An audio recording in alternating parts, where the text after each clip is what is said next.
making this crustless, you are going to want to generously spray your pan that you are putting the quiche in so it does not stick. I am, of course, doing the healthy option today with no crust. So this is complete. You're going to want to set this aside. And now we are going to go ahead and add 5 eggs.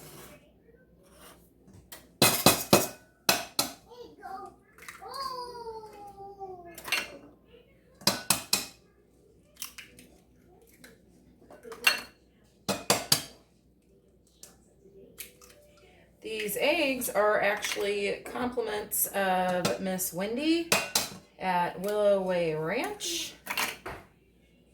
She was so generous as to share some eggs with me when I went to visit her a couple weeks ago. Let me rinse my hands.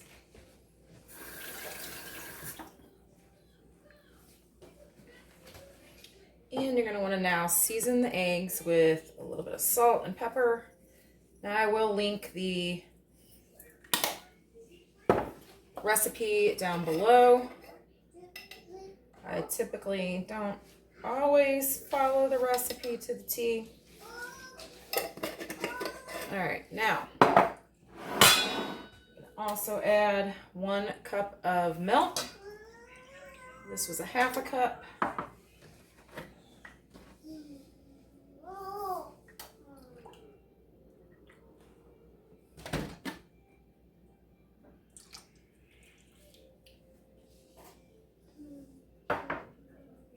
Now, what I'm going to add here, this is dehydrated crushed kale. So I'm going to add a little bit of this in here to, again, make it healthier. We are also going to add some dehydrated chives.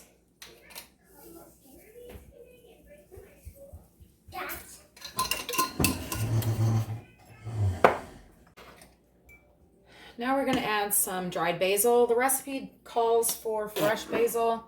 This time of year I don't have that, so I'm going to add about 1/2 teaspoon of dried basil. Dried basil. As you all can see, I have a helper now. What are you putting in there?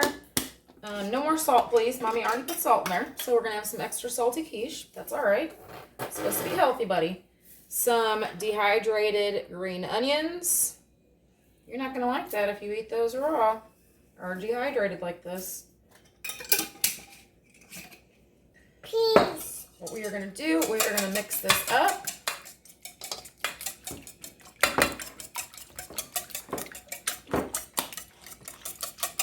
Yeah. Mommy's got to mix it up. Don't put your hands in the salt, buddy. All right, make sure get the... Okay, you've got your eggs all mixed up. What we are going to do now is we are going to fold in the Swiss cheese. Now feel free to switch this up. I do love adding the Gruyere cheese. I probably butchered the name of that. I do every time. I did not have that. And some tomatoes. I did leave these. You can dice them. I left them halved. These are the little baby tomatoes. Left them halved because my husband's not a fan, and that way he can kind of pick them out with his fork. And some crumbled bacon.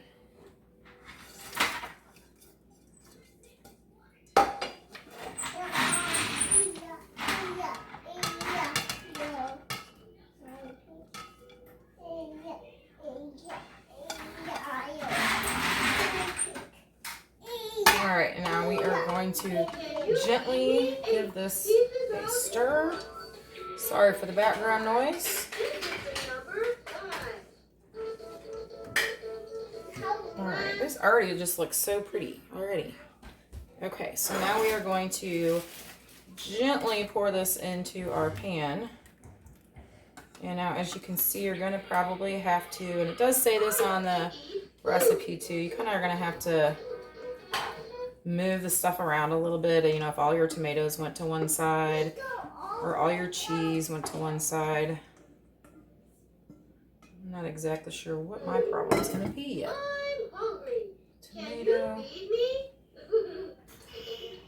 Oh, mine kind of looks like it kind of evenly distributed fairly well.